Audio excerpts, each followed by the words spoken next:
Good evening. Good evening, everyone. Welcome to St. Philip the Deacon and the second event in the 2017-2018 Faith and Life Lecture Series. I'm Pastor Tim Westermeyer, the senior pastor here at St. Philip the Deacon. I'm delighted that you all came out on a cold fall day. Is it fall or winter? Whatever. Anyway, thank you for coming out. One of the questions I always like to ask at the start of these is how many of you have not been to a Faith and Life event before? Have not been? All right, good. Well, special welcome to all of you. We're glad you're here. This is the 15th season of these events, and over the last 15 years, we brought in all kinds of different people from different backgrounds to talk about how Christian faith is connected to everyday life. Tonight, we're delighted to welcome a speaker and an author and an Episcopal priest. You have his bio in your program. I always like to ask our speakers for one or two interesting tidbits that you may not find on a typical bio of them. So while we were driving from the airport today, I asked Ian that question. And so two things came up. One, when he was in college, he drove from Maine to Minnesota in the middle of winter and ended up in International Falls, where he said the thermometers were incapable of reading the temperature. So he was a little disappointed when he got here today and found that it's been really nice weather, as you all attest, and it's gotten a little cold all of a sudden, so sorry for that. I think he's taking it personally, actually.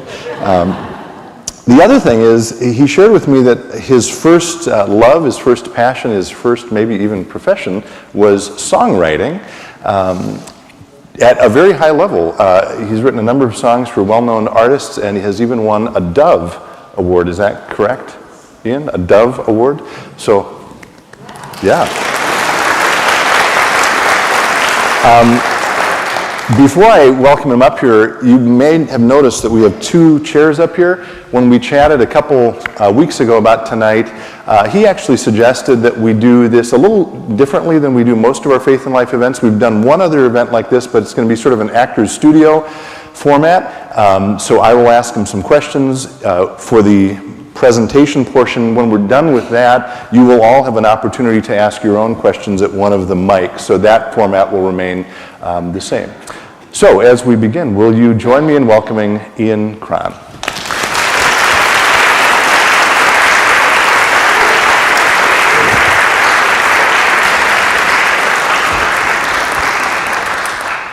So welcome to Between Two Ferns. Does anyone know that? Does anyone know Zach Galifianakis? Okay, oh yeah, one. All right, he'd be delighted. Welcome, Ian, I'm glad you're here. So my first question is actually maybe just to give you all a roadmap. If you have his book, which is available in the narthex, by the way, The Road Back to You, the subtitle is An Enneagram Journey to Self-Discovery. So the framework here is going to be about half and half for this presentation. One half about the Enneagram, this is the plan at least, and then one half about self-discovery, okay? So the first question is a single word, Ennea what? Question mark. So I don't want to bore you from the get-go. How many of you read the book or have the book or? Okay, all right. So you all can just hang with me. So my mother. By the way, I have to always turn my phone off when I'm speaking because inevitably my mother has an antenna. She knows that I have a mic on and I'm in front of people and she calls. Oh, okay. She's 90 years old, and for 75 of those 90 years, she has smoked a pack of Pall Malls every single day. She eats bacon with impunity. I've never seen her exercise. She sleeps in high heels. And so when I told her I was writing this book, right, she said, so I'm a recovering alcoholic, 30 years this February. And, yeah, thank you. And so my mother always calls to see if I'm still working. It's like every other day, she's like, what are you working on? You know, sort of thing. She sounds like Joan Rivers, but with bronchitis. Anyway, so I called her up and she says, your sister tells me you're writing a book on the angiogram. Malapropisms is my mother. My mother majored in malapropism. So I said, no, I'm writing a book on the Enneagram. She goes, what do you know about angiograms anyway? You know. So anyhow, yeah, the Enneagram. The Enneagram is an ancient personality typology. The word actually comes from the Greek, right? Ennea, 9, gram, drawing. So it's really just a 9-pointed figure around which are located 9 basic personality types, okay? Which are, if you saw the diagram itself, you would know that they are observably different, but interconnected. It's a very dynamic system of personality. We don't know, really, the history of it is quite opaque. We believe, depending on what lineage of you come through with this thing, but that we have pieces of it with the desert mothers and fathers of the Christian tradition. You can find pieces of it that are echoing through some of the mystic Islam, the Sufi, and also in Judaism and Kabbalah, right? So I think what we have is perennial wisdom. You know, it's just perennial wisdom that emerges out of multiple traditions, and you know, it's uncannily accurate. It's a little spooky. I mean, you know, right? I mean, you read it and you go, oh, that person's been reading my mail. That person is inside my head, like watching the movie of my life. It's pretty great. Okay, so you said there are 9 basic types. You want to walk us through what those are? Briefly? Sure. Quickly, though. Yeah. Okay, so 9 types. Each type, this is by way of introduction, each type has a underlying or unconscious motivation that powerfully influences the way that type acts, thinks, feels, sees the world, responds and relates to other people. So I'm just going to run through them very, very quickly. The numbers are not, there's no gender bias to any of the numbers. 1 is not better than 9. These are all neutral signifiers, okay? So 1s, the perfectionists or the reformers. I like to call them the improvers, okay? 1s in the room, I got some 1s. I'm in a Lutheran church, I'm not with charismatics, am I? No, okay. So 1s, these are remarkable human beings. When they have their unconscious motivation is to improve themselves, to improve others, and to improve the world. When they're healthy, the gift they bring is they reveal, I think, and give illumination to the goodness of God. These are people who want to be good, and they want this to be a good world, right? Now, when they move toward unhealth, they go from wanting to improve the world and others and themselves to wanting to perfect themselves, others, and the world. And that really can lead to not a great ending for them or for others. 2s are called the helpers. I like the word the befrienders. Beatrice Chestnut shared that with me the other day, a great writer on the Enneagram. Their unconscious motivation is to be needed. And when they're healthy, I think they give expression and they embody the love of God, right? But when this superpower of theirs, which is the ability to identify the needs of others, right? And then meet them. They're like psychic. These people are like Radar O'Reilly from MASH. Remember that character? It's like, they just come right up and go, this is what you needed, right? It's like, whoa, that's creepy. So they have this need to be needed. When it's healthy, altruistic love. When it's not healthy, they become manipulative and calculating in their giving in order, it's a way of getting their own needs met without having to ask for them to be met, right? 3s, they're called the performers or the achievers. They have a need to succeed and to avoid failure at all costs. And by the way, they need to appear successful even if they aren't. So just the appearance of success is what's so very, very important. When they're healthy, I think they give expression and they embody the glory of God, right? These are people who get stuff done. I mean, these people are doers beyond our the rest of the numbers on the Enneagram's imagination. When they're unhealthy, their worldview, which is that the world only values people for what they accomplish in life versus for who they are inside, takes over. And they begin to, they have this superpower too. When they walk into a room, they can actually shape-shift. They pick up on the preferences and the values and the cultural expectations in the room, and they're able to actually shape-shift themselves into whoever it is they need to become in order to win the room's admiration. So when a 2 walks in a room, they're not so much interested in admiration, they're interested in appreciation. Right? 3's admiration. 4s, Jesus was a 4. I mean, do we need to go any further? It's just it's a perfect number. That's right. I'm a 4. So 5s. So 4s are called the individualist. Sometimes they're called the romantic. 4s, the underlying motivation or the unconscious motivation of 4s is a need to be special and unique. 4s perceive themselves as missing something inside. It's very vague. It's as though they were born with a tragic flaw, and in order to compensate for this missing piece, they have to be special or unique. Yeah, it's a way. Yeah, it's a compensatory kind of life for them, and but we're excellent humans. When we're healthy, very imaginative, creative, off the charts. We are the most empathic number on the Enneagram. I think we embody the beauty and the pathos of God. We're very attuned and sensitive to aesthetics and the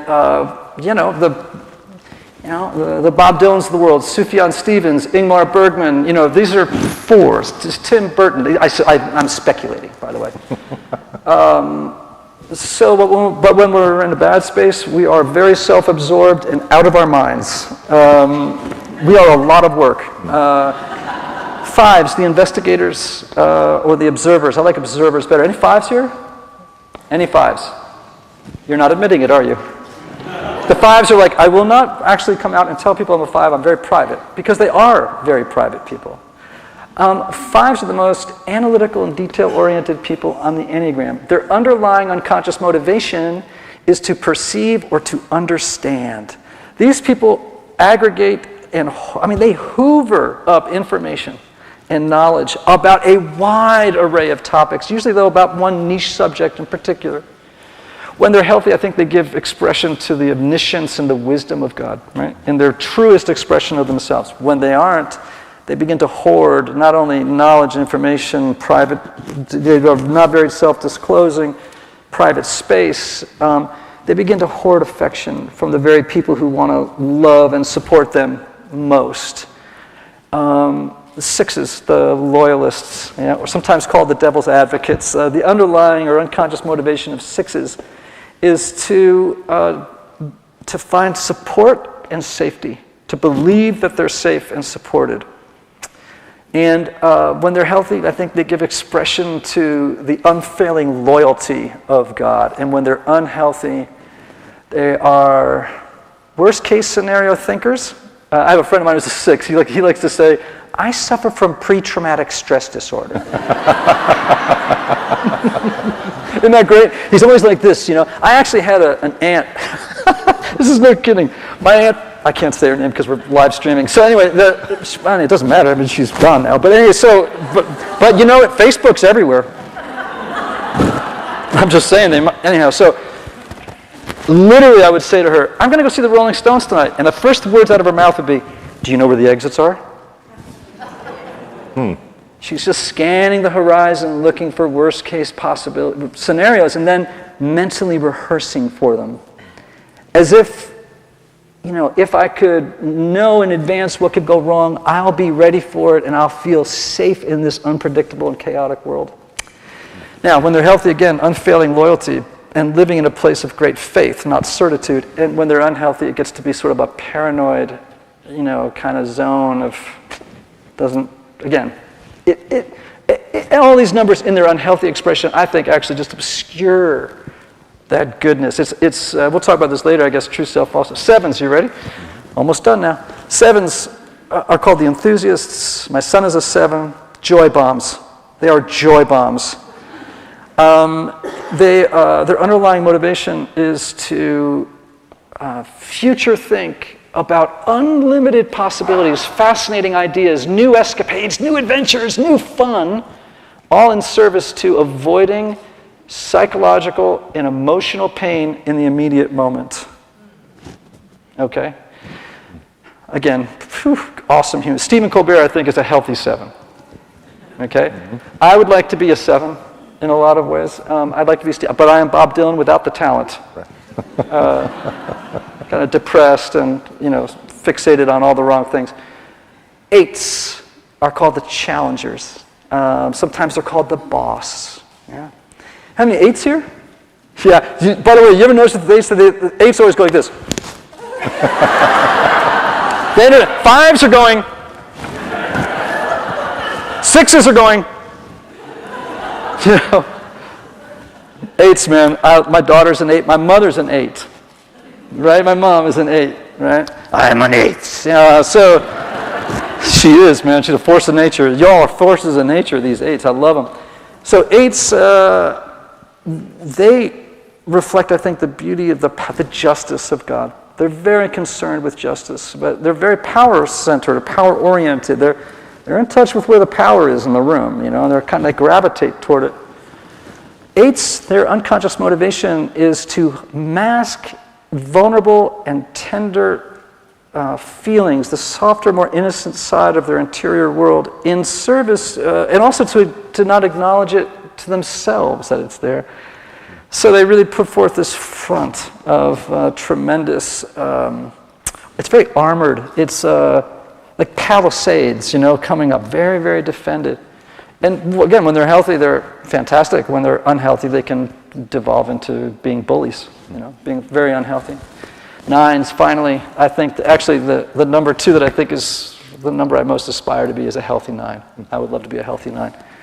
9s are called the peacemakers. Sometimes they're called the mediators. And the underlying need of an unconscious motivation of a 9 is to really maintain the status quo, preserve relationships, and most importantly, to avoid conflict at all costs. Avoiding conflict is really important to 9s. And again, when they're really healthy, I think, like every single number in the Enneagram, when it's healthy, is exquisite. It's beautiful, beautiful, beautiful, beautiful. But 9s suffer from sloth, and it's a spiritual laziness. As a friend of mine likes to say about her husband, she says, 9s start off slow and then they taper off. Yeah? So that was a quick flyby of all 9 types. You want to just go to their Q&A now? I don't know how long that took. But. And how were you introduced to it? Many years ago, early 1990s, I was at a conservative seminary, and I happened to go on a retreat to a Catholic retreat center. I happened on Richard Rohr's book on the Enneagram. I was doing a degree in psychology at the time, a master's program in psychology. I read it and I thought, well, where's this been? I went back to the school like maybe that Monday, and I went up to my professor. I said, do you know anything about the Enneagram? And he looked like I had said pentagram. He just was like, you must immediately throw that book away, as though it was like a Harry Potter thing, you know what I mean? Like I was like, well, what are you talking about? And so that was my first introduction to it, and I thought it was a bit paranoid, and I held on to it and revisited it many times in the years following. So tease out why do you think someone like that professor reacted that way to it? Well, I mean, there are a lot of anxious people on the planet, and in that particular season of my life, in that particular faith tradition, there was just a great deal of anxiety about anything that fell outside the lines, And thankfully today, I'm finding that to be less and less the case, that there are more and more people who are saying, as one pastor said to me, I don't care where it comes from. At this point in my life, all that matters to me is, does it work? Mm-hmm. And he says, in my experience, this works. And so 9, the first question is, you just said they're all equal, but which is really the best? Have I not made it clear? None of them. Can I just say one thing, though? Yeah. I think every single number on the Enneagram, first of all, I think human beings are exquisitely beautiful.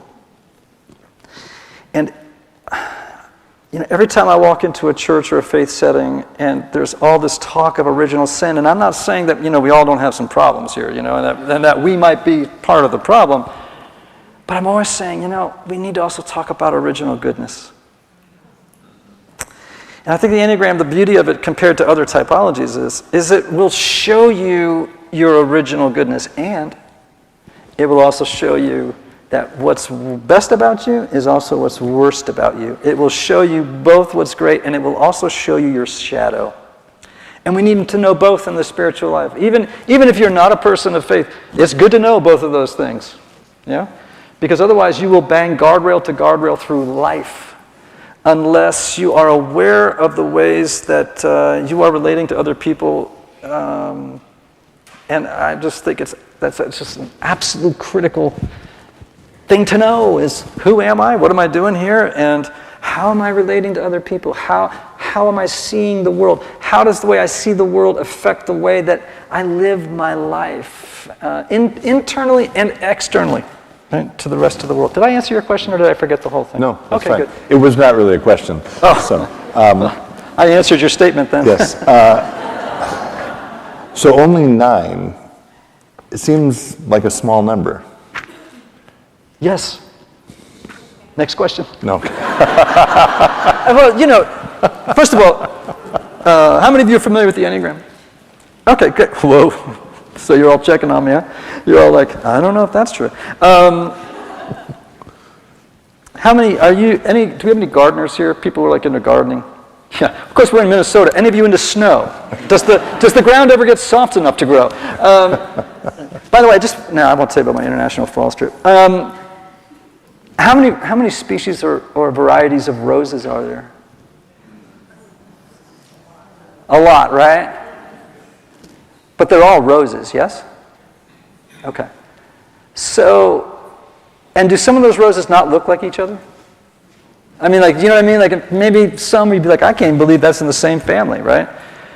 So here's the analogy, right? The analogy is we have 9 types. Within each type, there are an infinite variety of types, and they may actually present so differently you would not know they were all, of the same type, but they're all roses within that type. Does that make sense? I can do the same thing with colors. I can explain this any number of ways, but so I call it the infinite variety of sameness. Right?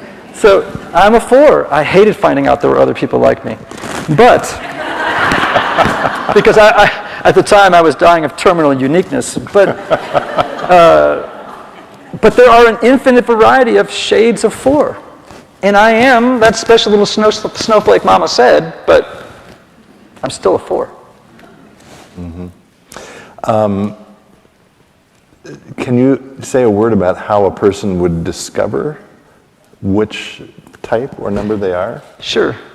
So the first thing I'd say is, most people come to learn their Enneagram type. They usually, the entry door in for a lot of people is they take an assessment, right? Now, let me just say something about assessments.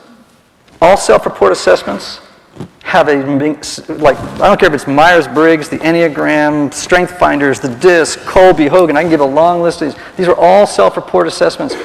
None of them can tell whether you are sober or drunk when you take the test. They do not know whether or not you are self-aware enough to answer the questions accurately.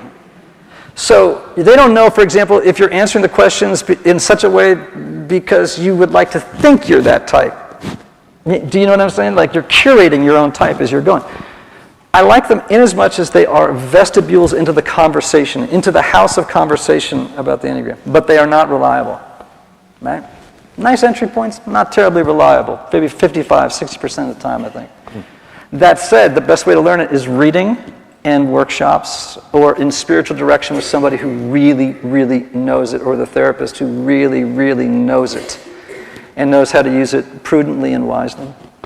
Mm-hmm.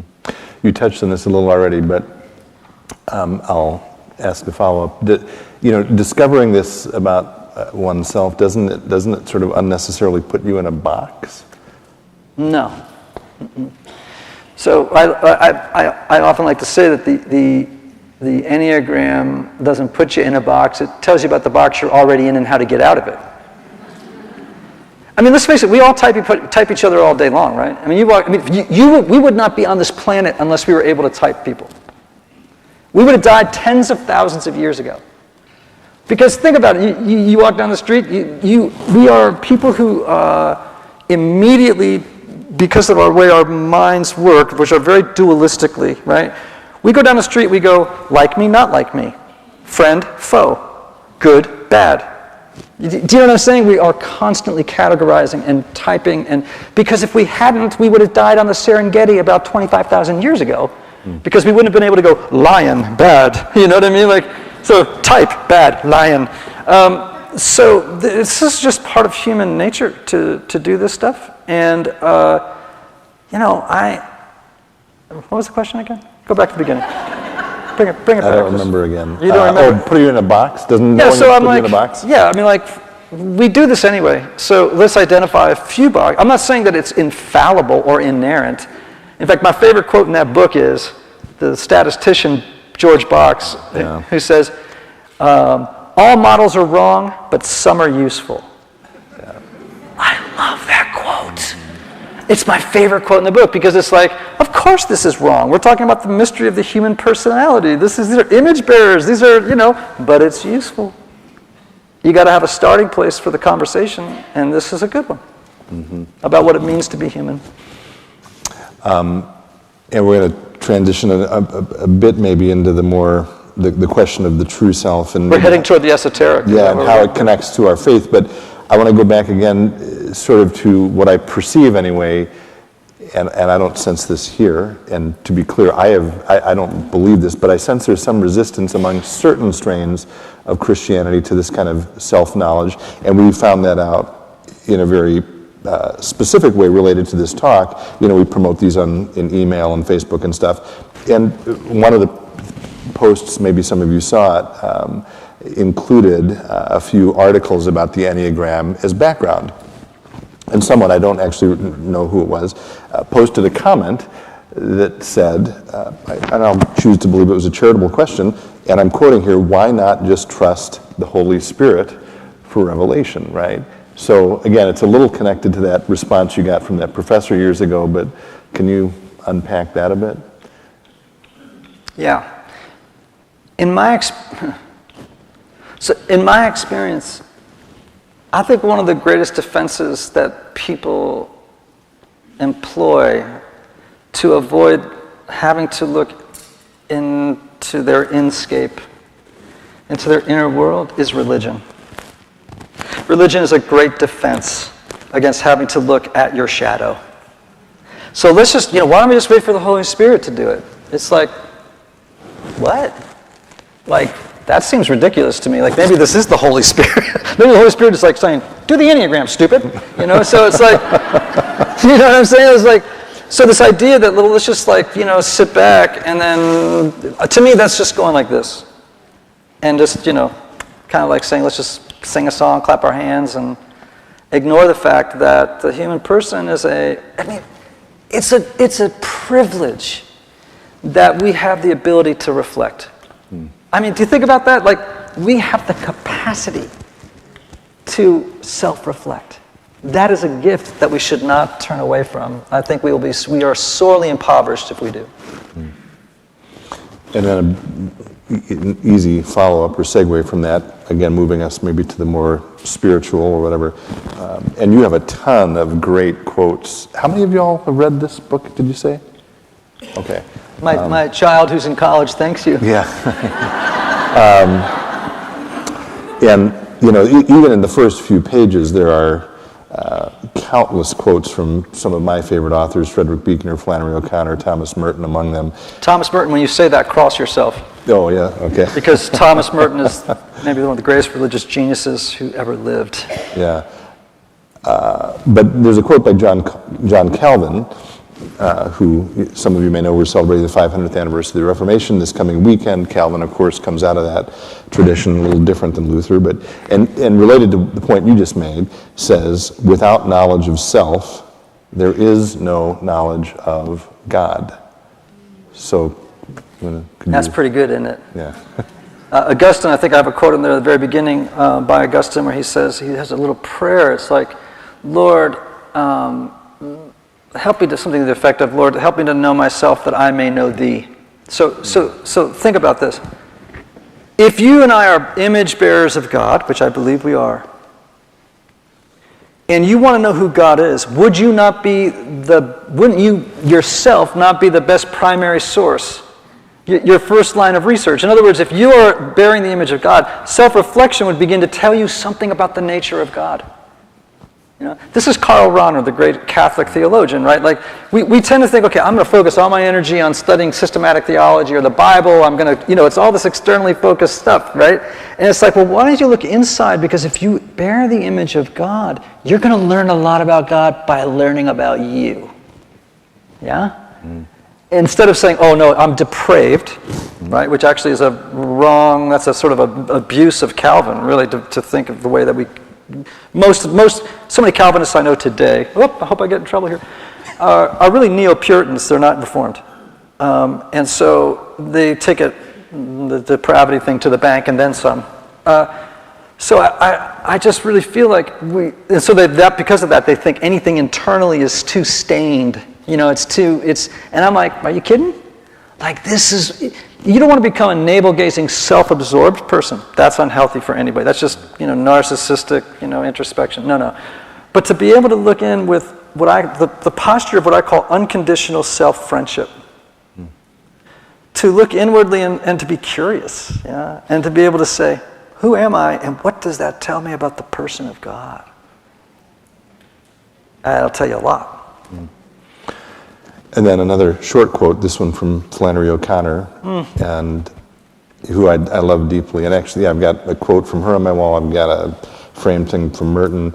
But she says, the first product of self-knowledge is humility. Yeah. And you can go anywhere you want with that, but you talk, at least in a few places in here, about be careful of acquiring knowledge about, for example, the Enneagram as a way to beat up on other people. Yeah. Right? Yeah. Which maybe you could generalize that, but take that however you want. The first product of self-knowledge is humility. So in my mind, when I hear the word, what just immediately came to me is, I think when you study something like the Enneagram and you do some work around self-reflection, right? The point isn't to weaponize that information and turn it on yourself, right?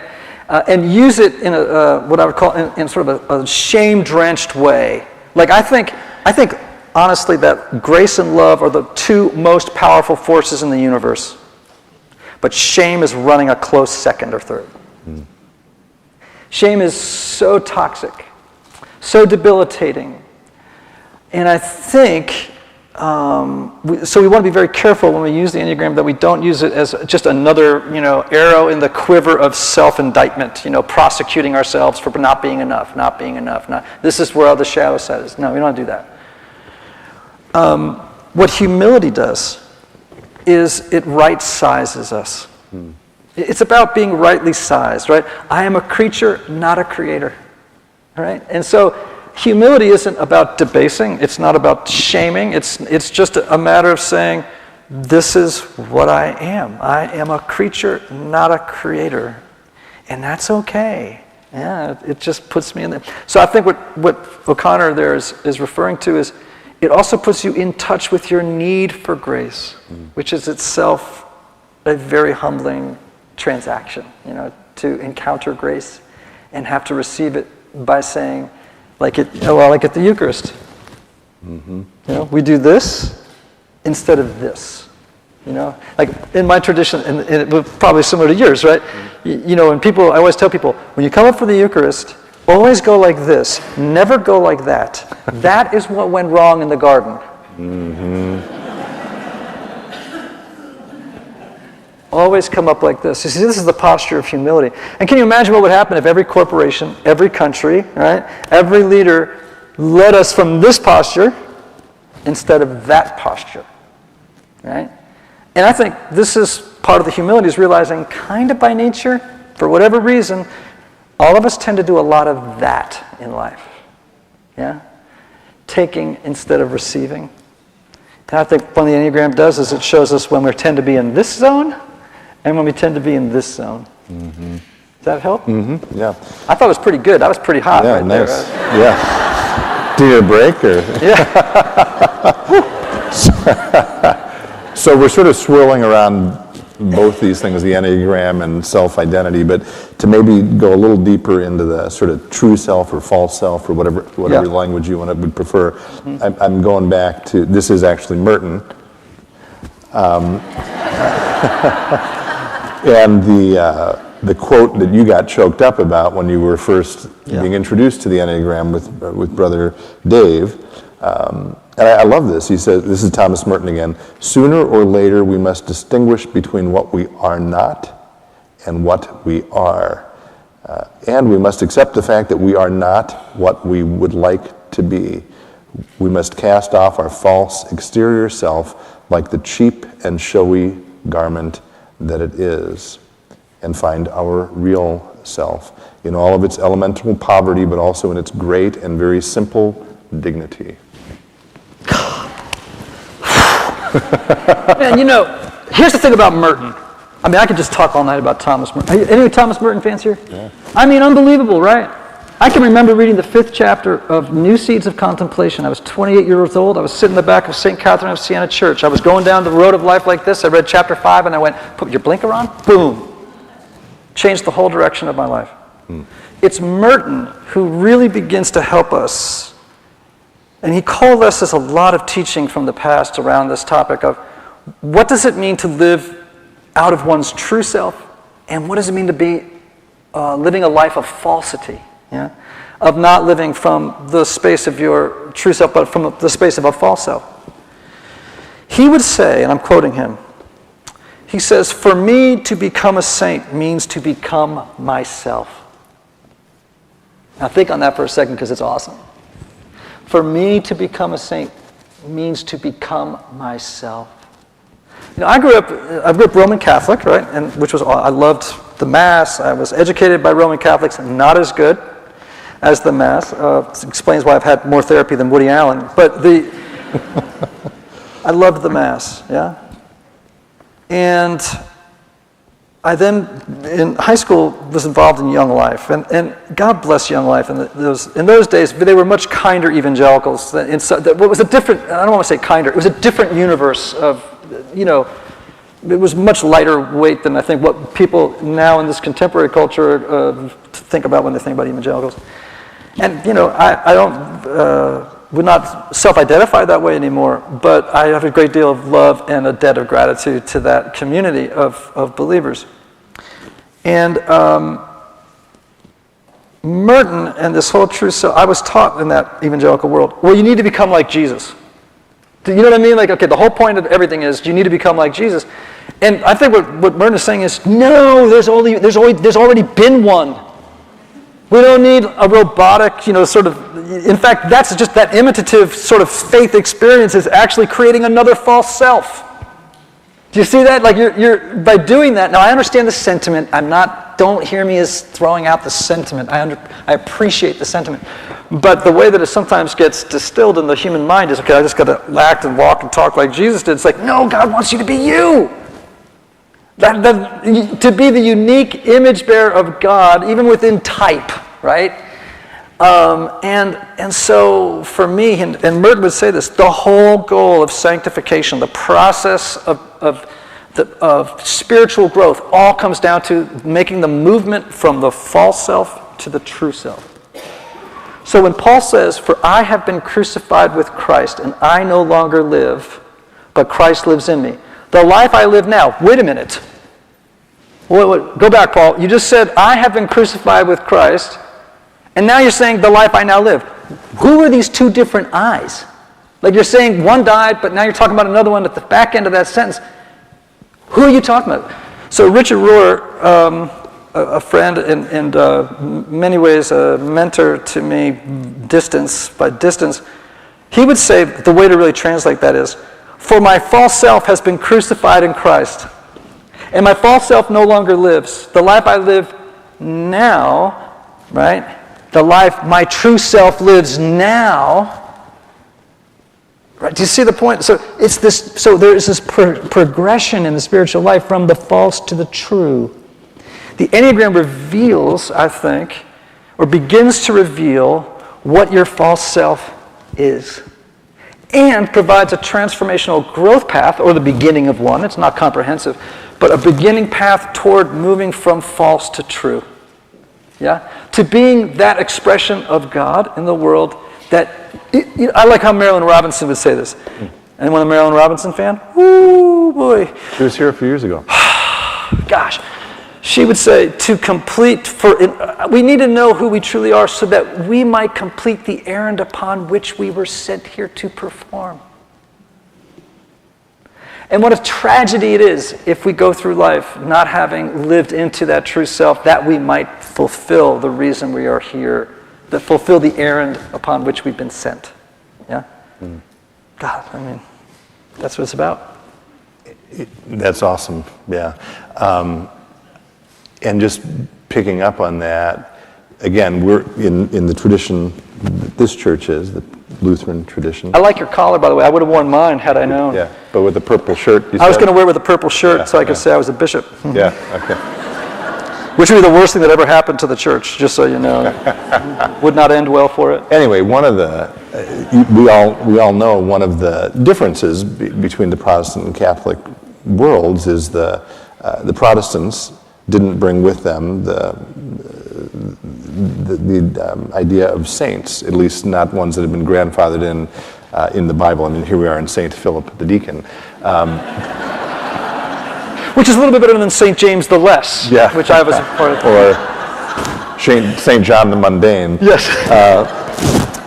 But that's good. That's very good. Yeah, that's Richard John Newhouse. Anyway, one of the mistakes that I think, and you can comment on this, but you've been talking about Christian wisdom, and one of the mistakes I think those of us on the Protestant side of the fence assume about the saints is that, well, they're all just this mass of uniformity. And of course, if you study them at all, or study people who have written about them, what you discover, and I think this just reinforces your point, is that they are each and every one completely and totally unique in the true sense of the word.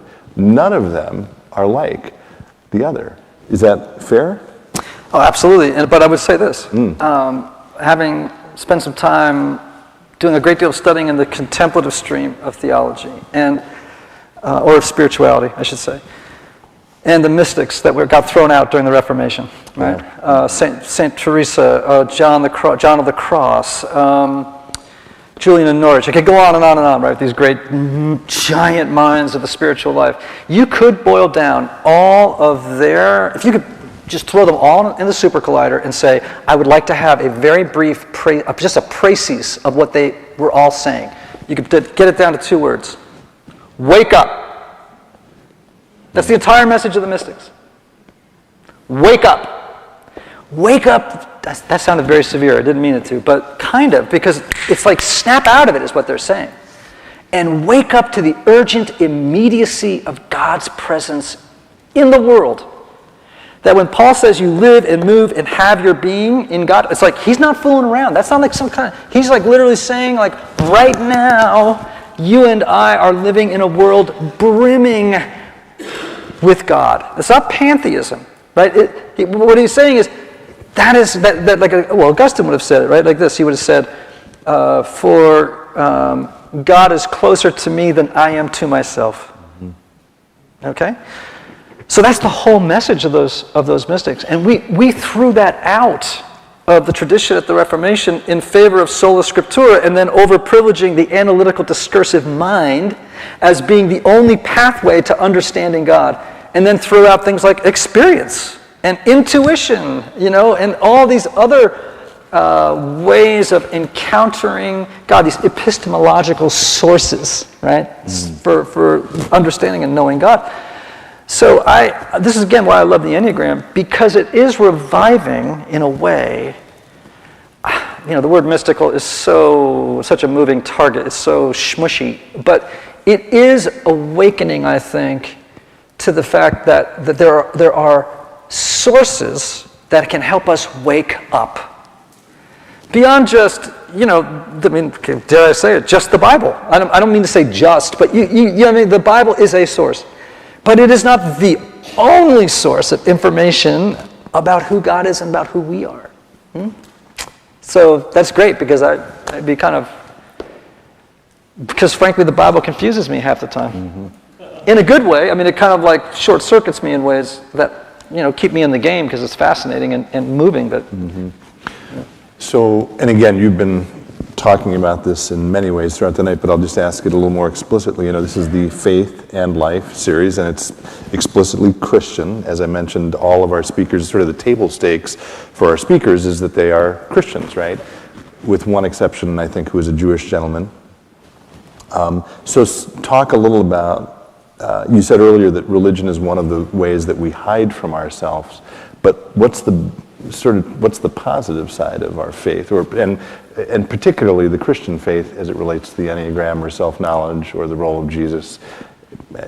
Pick any of those. Yeah. So I was asked in an interview a while ago, someone said, so could you summarize the gospel in, did you hear that interview? No? So someone said, could you summarize the gospel in one sentence? And I said, sure. I said, we're loved. Now that may sound trite. It might sound, reductive or sort of not intellectually very satisfying. But it just comes down to that. So can I just give you an illustration of that really fast? And then we'll jump to whatever you want to do next. I could lead a yoga class because I got this on. We can do anything you want. But I want to just describe that love to you. Do you know, I remember seeing this with my wife. There is a look that comes across a mother's face, and across fathers' faces too, but iconically women, when they're holding their 3-day-old baby. And when they do, their face, they get this soft gaze. Do you know what I'm talking about? Like they get this gaze where it's like, and their whole visage changes. And what but what's happening is they look into each other's eye. There's some transaction happening here that actually transcends love. Just can't even capture it. It's almost mutual astonishment, mutual wonder of the other. Yeah. But in the Hebrew language, as I understand it from Maggie Ross, there's 2 words for see. Right? We only have 1 word, right, for seeing.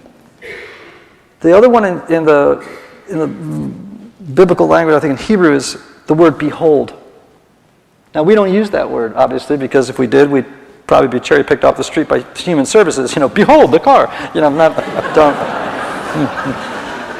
Don't use behold in passing conversation. People will get a little freaky on you. But behold means something different than see. It means something to see. To behold something transcends seeing. It is to mirror back to the other their inestimable beauty and their value and their goodness. Arguably, in the Diagnostic and Statistical Manual of Mental Disorders, I can tell you that there is a whole cluster of conditions that you could trace back to what happens when this gaze gets interrupted or disturbed. Somehow. And I'm always trying to tell people that God does not just see us, more importantly, God beholds us with the soft gaze of the mother. And if all of us could live in that conscious awareness that we are beheld, that God beholds us with the same loving gaze of the mother, and nothing we can do, nothing we have done, nothing we will ever do will ever avert God's gaze. It remains in perpetuity. It's forever is that loving gaze, yeah? So when I say we are loved, that's what, I'm not talking about, Jesus really loves you. No. Like, love is too small a word. It's too closed a system to actually even express how great God's love is for us. And I think that's what it all comes down to. Everything comes down to that. Boom. Mic drop. Bang. All right.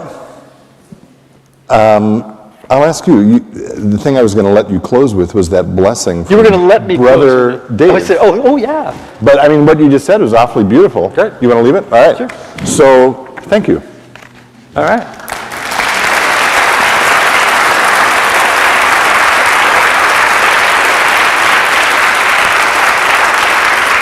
All right.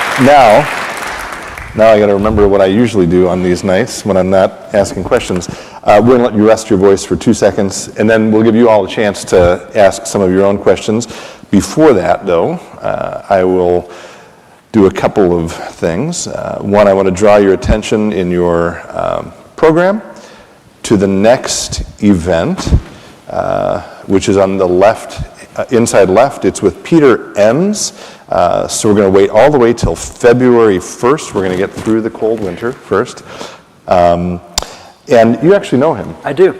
Great So guy. would you suggest Please, people come and man, hear him? definitely come. Yeah. He's great. So he does a lot about certainty and doubt as they connect to faith. So please join us for that. If you do not currently get our emails, you can go to the Faith and Life website. We send a few emails out in advance of each of these events, or you can like us on this thing he mentioned called Facebook, which is everywhere. And you can find our Facebook information. Yeah, it's at the bottom of the middle panel there. It's a little early right now, but we are always looking for our next speaker and set of speakers. So if you have ideas for that, you will see the back flap here has a place for you to scribble in some ideas of people you think might be good to come and visit us for an evening. We're always sort of collecting ideas, so please, or you can email those suggestions to me. And then I always like to say a few words of thanks. Again, this is the 15th year of the series. It has never been a budget item of the church. It has been funded entirely from day one by generous individuals and organizations, and that has remained for the 15 years of the series.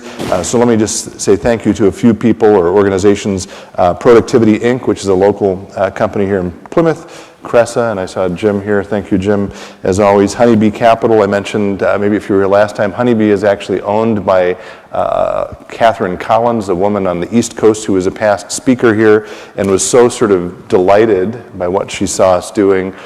She has now become a sponsor. Anselm House, and I think Dave, did I say Dave Williamson over there? Yeah? No?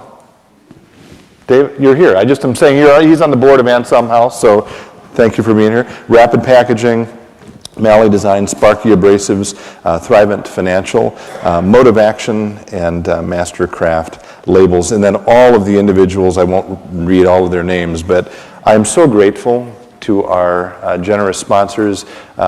Many of them are here tonight. Would you thank them for making this possible?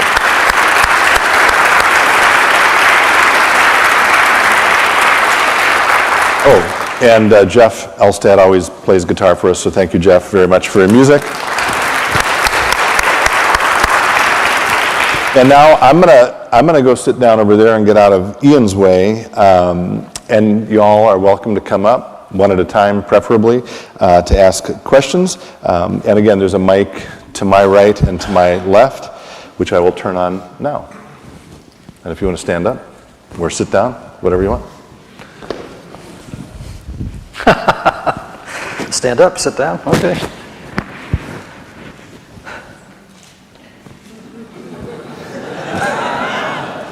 Oh, and while Amanda's coming up, I should say a thank you as well. Cheryl Matheson, one of my colleagues. I believe you're the reason he's here, right?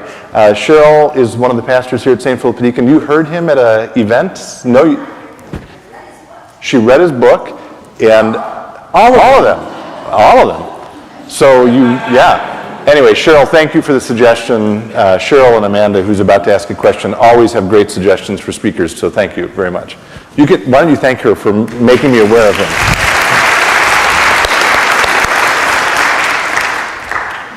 Okay, so having read your book, have a basic knowledge of the Enneagram now. I'm on the phone with my sister who has a much wider range. She's studied it a little more in depth. She's like, you're having this amazing 4 moment right now. You're like super angsty, like you're a 4, you're doing this, you do this to yourself.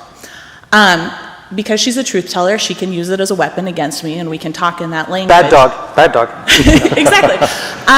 But now having that little bit of knowledge, what are some really positive ways, practical ways that you see people able to take it into relationships, into their workplaces, into their families, and say, oh, now because I know this, I can understand the people in my life in a different way? Yes, thank you. Viktor Frankl, everybody knows Viktor Frankl, right? Man's Search for Meaning, genius psychiatrist, 20th century, Auschwitz survivor. Has one of the most amazing quotes ever. He says, between the stimulus and the response, what happened to her? She disappeared. I have to come actually to you and answer the question. Between the stimulus and the response, there is a space. And in that space lies your freedom and your power. When you have self-knowledge, most people live in reactivity, like people in a phone booth with an angry hornet. Those of you remember phone booths, it's like, they're in reactivity all the time in their relationships and their interactions during the course of a day. They just get triggered and off they go into their personality, the ways of typically acting, thinking, and feeling, right? Which is not always great. So it's like a little teeny crack. They just go from the stimulus, right, in the moment, and they step right over their freedom and their power, and they just go into reactivity. When you have self-knowledge, what I think it does is it starts to widen the gap so that you now have the ability, once you have self-knowledge now, to step into this place. And now you have freedom and power not to react, but now to respond. So for me as a 4, I'm a 4, where before I might have responded to something with an instant sense of shame. Like, oh, this must be my fault. You know what I'm saying? Shame's a big theme in the life of a 4. Now, because I have that self-knowledge, I can step into this space, instead of jumping right over it and going into reactivity, I can now step into the space in between and go, what am I believing right now? What story am I in right now? Is it true? What would my life be like if I didn't believe that I was the font of all shame on the planet for a moment? All that's broken and missing in the world. See, now I have information and then more self-reflection to stop and go, it's not true. And now I have the freedom, because I have this, information, this life-changing information, to make different choices than I used to make. In my marriage, with my friends, in my vocation. I can't tell you how valuable it is, to be able to say, I'm now making the 4 movie. Because we're all movie makers, right, in our heads? We're all spinning out narratives all day long, and mine all colored in the 4 zone. And I can just go, there it goes. That's hysterical. I don't have to act on that like I used to. I don't have to stay here if I don't want to. I just know it's part of that kind of repetitious pattern that keeps showing up. And with unconditional self-friendship, not shaming myself, going, you did it. It's just like going, maybe I might even look at it, because I think this is what God would have for us. I might be able to look at it with the soft gaze of the mother, but myself giving it to myself. And then you realize it's not monolithic, it's vaporous. And it might just evaporate on you. Hope that helped. Felt good. You said earlier that it's a gift to be able of us for having self-reflection. Is that unique to humanity, and is that an expression of God's image? Yeah, great question. I can't speak. I know that many, many people would say that what differentiates human beings from other creatures is the capacity for self-reflection. So, for example, we don't live out of the limbic system, as like many animals do, exclusively, where it's all about reacting, right? It's all about instinct. We can actually stop and say to ourselves, why am I feeling this way?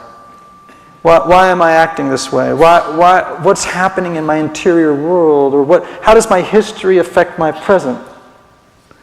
How why am I always actually living in the future instead of in the present? We have this remarkable capacity, right? Now, I'd like to believe that, because I'm a 4, that only human beings have that capacity. I can't speak for the dolphins, but I do think that it is a reflection of the fact that we are made in the image of this wonderful Mother, Father, God.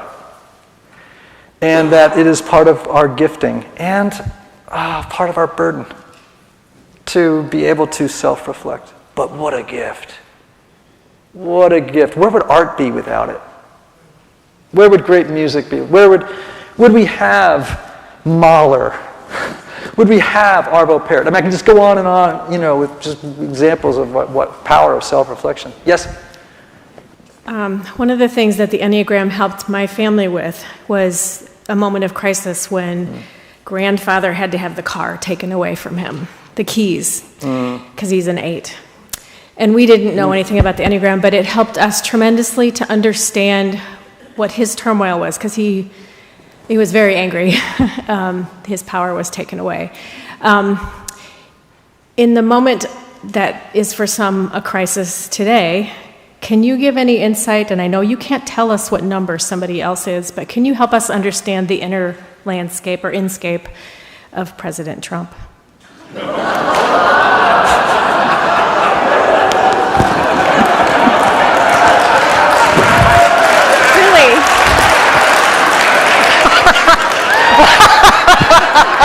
Please? Woo! This is on Facebook. I'll take my answer off air. How's that? Oh man, that is always so hard because I have no idea where I am and who I'm speaking to. You know what I'm saying? Like, making America 8 again. I guess,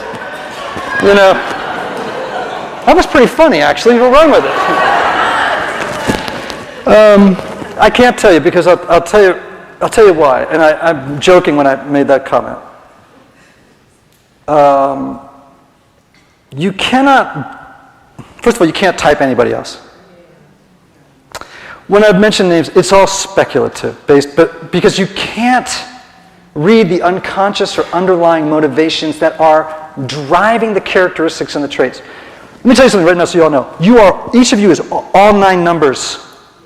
You are all 9 numbers. And during the course of today, you've probably acted like with core features of all characteristics and traits of all those numbers. They're all available to you. We should really say that I am a dominant type 4, not a 4. I'm a dominant type 4. Okay? Which is to say, that's my default position. It's where I just kind of gravitationally pull and go to. Doesn't mean I don't have all this other stuff available to me, right? In fact, the healthiest place on the Enneagram is in that wide open white field dead in the middle where there's no type.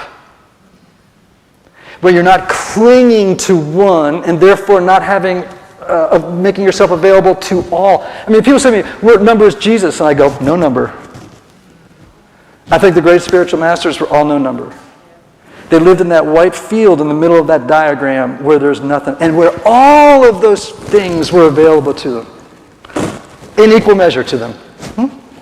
That to me is the ultimate of health. And I think, by the way, that's why I say if I could be anything, I would be a healthy 9. Because I think 9s are spiritually advantaged in that way. Because they can see the world through the eyes of so many people. When they actually have the ability to see the world through their own eyes, which is what they have trouble doing, as well as everybody else. I think they have such giant hearts. They're the most natural contemplatives and mystics that I know. To answer your question about Donald Trump, I can't read. Oh! Well, I'm blaming you. That's Pastor Matheson. My point is just this. I can't read the underlying motivations driving the characteristics and traits that he exhibits. So yes, does he have a lot of the characteristics and traits of an 8? Yes, he also has the same characteristics and traits of what we call a counterphobic 6. He could also be a 3 there's so many, listen, the Enneagram can't account for everything. Do you know what I'm saying? Like it's a watercolor, not an X-ray. So we have to treat it with humility and not expect it to do things it can't do, like diagnose a person's behavior. We have to get under the waterline of consciousness down below to be able to figure out what's driving it. Characteristics and traits, clues. Determinative, find the underlying motivation. I do have an opinion, but I will not actually give it. Go ahead. So much of what I've always understood about myself, I've understood in the context of my birth order position in my family and the environment of the household in which I grew up. Yes. So how does that connect to and relate to the Enneagram? Yeah. So I think those are, again, we're in the realm of mystery here, right? As to how we become the people that we are. Yeah. So I think birth order could be important, although I have to say the Enneagram birth order doesn't really play a role. I can tell you with twins, for example, I've met very few twins who are both the same number. So again, personality is made up of disposition and temperament and history and, so many, it's a soup where, it's not like a bento box. We can't take it apart. It's like, good luck taking the pesto off of the pasta. You know what I mean? It's like, no, it's all in there. It's a mix. Can I just circle back and say something to the woman whose grandfather or father was... Grandfather is an 8, a challenger for whom having power and control and having his key, it's such a big theme, and having his keys taken away. So my mom is 90 and she's an 8. And I think one of the scariest things for anybody, but for older people, is the loss of independence and the ability to make their own decisions about their own lives. It's more difficult for 8s because this is so important to them than it is for other types. But because you know that person is an 8, because you now can see the world through their lenses, you can go, oh, this is why this hurts so bad. I get it. And you see what happens with the Enneagram is it awakens a level of compassion and understanding in you for other people, because you realize, Grandpa doesn't see the world through the same glasses I do. And I know a little bit about the way he sees the world. And because of that, I can love and serve him with great compassion, knowing, well, of course this is how you would feel. Yeah? I mean, that's the beauty of it. It's one of the reasons I love it so much. Sir? You really touched something when you said that we would ideally live right in the center. Yes. And I have a very superficial knowledge of the Enneagram. I think I'm a 3, and it seems to fit. I married someone that I think is a 6, and my superficial knowledge of the Enneagram says that it is healthy for me to move toward a 6. My question is not so much for new information, but maybe to open up a dynamic piece that I found really helpful, and to hear you talk about how we're not just, I'm not just a 3, but it really is a dynamic system, and as I understand it, I should move more toward a 6 and stay away from the 9, in terms of my own using the system to be healthy. Would you just open that up a little bit? Because I think that dimension, that dynamic dimension of the system itself would be very helpful. Okay, I will, but I want you to remind me something after I answer your question, which is to talk to you about why you're not a 3. Okay, so let me just I'll answer your question first. Am I a 4? No, if you were a 4, I would know, because you'd be wearing a jacket with that lining. I have one like that at home. You want that, don't you? I want you to want it. Come on. That's a 4 right there. Okay, so, yes, so we didn't have time to go into that. So the Enneagram takes into account that the human personality is adaptable, right? It's adaptive. So in different contexts, we act different ways. So we talk about stress and security. So if we had a diagram here, I could show you this, but for a 3, when they're feeling secure and good, they go to what's called the high side of 6. They're in the healthy range of the 6. When they're unhealthy, they go to the low side of 9. Okay, so again, we're really going 2 different ways here. We got healthy, average, unhealthy, right? So the personality can be healthy, all those things, right? And during the course of this hour, I've gone like this within my number. You know what I'm saying? Like, it's very fluid, very fluid. But it also goes across this Enneagram, not just up and down, but it goes across so that I know that, when I'm heading towards stress as a 4, I'm going to the low side of 2. I'm going to start acting and looking like my motivation won't change. I will always be a 4. I will just start to act and look like, oh, not so good 2, unhealthy 2. But when I'm doing great, I go to the high side of 1, yay, 1s, where I actually stop just fantasizing in this melancholy state about the play I've been meaning to write, and I actually get off my butt and do it. I get it done and I do it well. You know what I'm saying? Like, so I don't think it's determinative, because I hate it when people go, that's a hard and fast rule. I'm like, I just think it's like, don't be surprised if, as a 4, you start to act like an unhealthy 2. But people surprise us all the time. That's just part of the game, It's like people start to do things you don't expect. Now, let me just tell you why you're not a 3. Boy, that was presumptuous, wasn't it? So, what the Enneagram... So you can tell me if you'll tell us who Trump is. Tough crowd, man. It's a tough crowd. So, all right.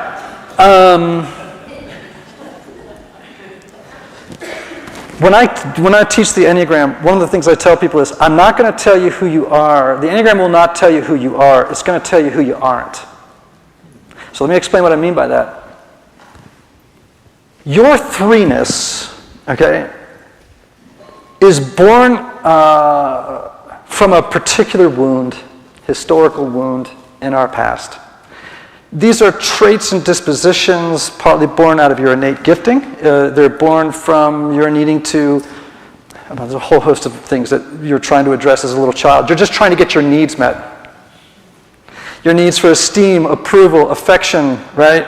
For mastery, for power. This is all Father Thomas Keating, right? We're trying to get these needs met.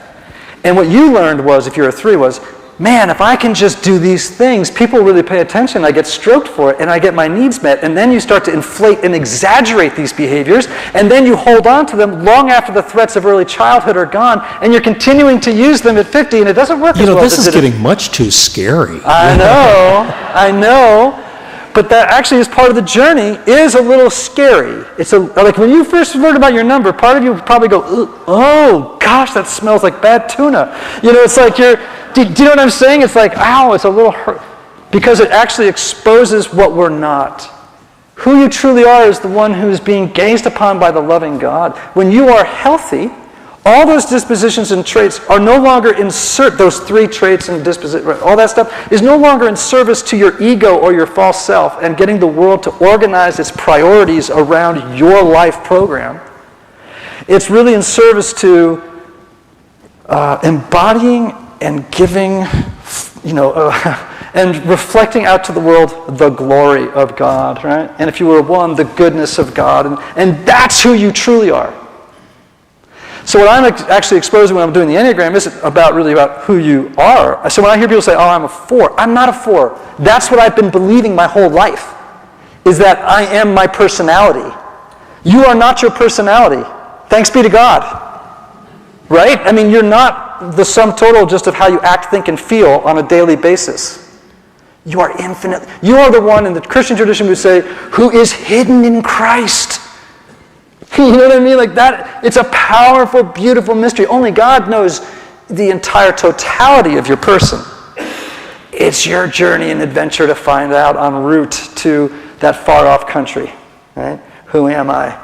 And how do I best reflect the giftedness God has given me and not use it in service to my false self by creating this personality of mirrors and getting people to, because we can be fairly calculated with our personalities, right? And manipulative. I mean, that which started out as a survival technique as little kids, now somehow or another, somewhere along the way, has been turned into a tool for protecting ourselves and getting our needs met on our terms without God needing to be involved. Look at the poor guy. He's like, I need a drip bag of Prozac. I need to go. Sorry about that if that was bad news. All right, it looks like we've got a couple more people who want to ask questions, so how about we do these last 2 as our final questions? Oh man, I'm just starting to have fun. Keep going. Hi, Ian. Hi. I have not heard of, as your mother said, the Angiogram, 9 personality aspects, so I'm sorry, but it's completely lost on me. The reason I am here tonight is because of probably your first book, yeah. Jesus, the CIA, my father, and... Well, my first book was Chasing Francis, and my second book was Jesus, My Father, the CIA, and Me. But if you'd like to conflate them, that's fine. It would be fascinating to get St. Francis and my father, who was an alcoholic in the CIA, together in the same space. Yes. That's a real screenplay right there. That's going to be good. I read that book just a week ago. I picked it up just by happenstance, and then I saw in the paper that you were going to be here tonight. So I wanted to ask you a question about AA, actually. About AA? Yes. Oh, okay. Would that be okay? Sure. All right. I am about 4 years into sobriety right now, and... Come on.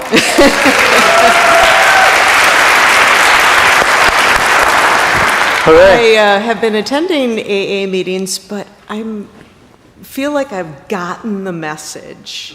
And I live with also a very long time recovering alcoholic. And do I have to keep going? Do you go to AA regularly? You know, I come from I love these personal questions. Trump, do you still go to AA meetings? Is this a Lutheran thing? I'm just curious. Luther, sin boldly. I mean, go for it. I come from a real big book thumping background, and even when I changed meetings, everybody thought I started drinking again. It's like, no, I'm going to a different meeting because it was easier to get to. And can you just tell me your first name? Gail. So, Gail, thank you first of all for sharing a little bit of your story with us and for asking a really important question. Okay, so I just want to first acknowledge that. I can just tell you this, that the journey to sobriety is not something to be done alone. And maintaining sobriety is more than just about not drinking. You know that. Mm-hmm. It's about the peculiar way that people with substance addictions think, right?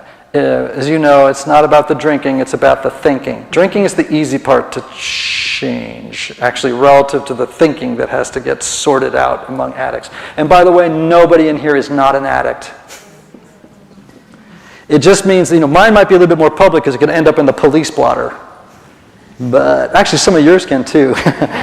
But you all know that, right? This is human condition stuff. There's not a person in this room who today has not acted in a compulsive and addicted fashion, and in a way that is disturbing your relationships with other people.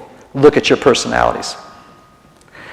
Compulsive, predictable, habitual patterns of relating to the world that continually get you into trouble, oftentimes. Not all the time, but oftentimes, right? Okay, I wanted to acknowledge the fact that we are not alone in this room. It must be done in community. We need community. Wherever you find, I can't tell you to continue on with meetings. I do continue on in meetings. I don't go every day like I did in early sobriety, but I do know this: it cannot be done alone. In part because the human heart is fundamentally self-deceptive. Does that make sense? I mean, I'm not trying to put us down, but we can, especially in the addicted mind, right? We can talk ourselves into the craziest stuff. If I could tell you about the crazy gymnastics my brain used to do in order to justify just one more, right? So I'll just say thank you.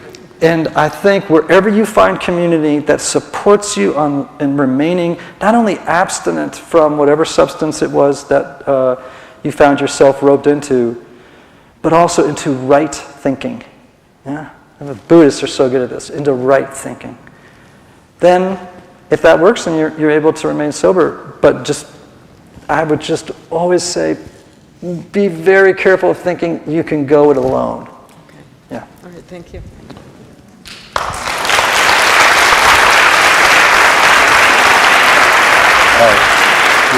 Okay, so we've got one final question, and after that, by the way... I don't know what number Trump is. Yeah. Okay, got it. Hi. The Enneagram has been really powerful for me over the last couple of years. I feel like I've done a lot of self-development, personal growth work. I'm a 1, and yeah. Atticus Finch. Atticus Finch.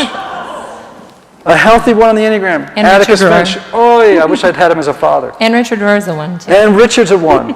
Which makes me feel better. No, Richard, listen to my podcast with him. We had 2 episodes together a couple weeks ago. Oh, bless you. Yeah. He's a wonderful one. Yeah. So I feel like something I've really worked on in the last couple of years is developing good boundaries, having boundaries. And I'm curious about your thoughts on, I feel like sometimes I get pushback on that from like people of faith, like other Christians, like having good boundaries isn't self-sacrificial or humble, or you sort of like you're putting Oh, you mean yourself... like Jesus? Right? I mean, that's kind of the message, like, well, Jesus wouldn't have, you know what I'm saying? It's like we get, right. And so I'm just curious on your thoughts on kind of that tension, or if there is a tension there with having good boundaries, because I find it to be a really powerful concept in my life, but yet sometimes I feel like it conflicts with my faith or with other people of faith in my life. Yeah. So let me just tell you a little bit about the boundaries in really, really short. So when we're little kids, we start to have these things called boundaries. They're psychological boundaries. And what they do for us is they help us know who to let in, who is safe, and who to keep out because they're not. Right? So we just have boundaries that, right? Now, some people have, like, for example, 5s, I think, have the tallest and thickest psychological and emotional boundaries on the Enneagram. That's not a bad or good thing. It just is. That's all it is. It just is. Other members have much low, like, basically their boundaries are a little bit lower, quite a bit lower, and so people, there's a little trouble keeping out the ones who shouldn't come in, and do you know what I mean? It's like too many people are coming in and out, like it's like got a revolving door on it, right? Boundaries are healthy. They're healthy. They help us differentiate. I am me and you are you, and we're not all merged together. It's like we are differentiated, individuated human beings.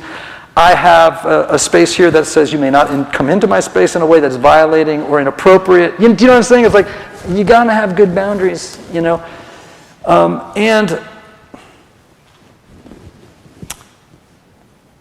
I think there are times when our boundaries become too rigid. And then, boy, this is hard to get into a succinct answer. We have to monitor and regulate and keep watch over our boundaries to make sure that that they're movable, that they're a fence that we can move, and and that they can change to accommodate different situations. There are times when I would throw a boundary up really high for one person doing one thing, and maybe another person doing the exact same thing for different reasons, and I would lower it and gentle more toward this person and be very do you see what I'm saying? In other words, we just have to be aware, monitoring, and regulating all the time. So again, not living reactively or rigidly, but responsively and flexibly. That's the best answer I can give you in short. Don't everyone start applauding quite yet. This always happens. Thank you.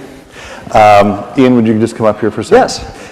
Thank you all for coming out. Really glad you were here again. Thanks especially to our first-time attendees. We hope you'll see you back in February. Ian, we are so glad you've been with us. And we have a little gift for you. Oh, thank you. It's a little piece of granite, and it says, with thanks to Ian Cron for bringing faith to life. Oh, and we thank you so very, very much. Thank you.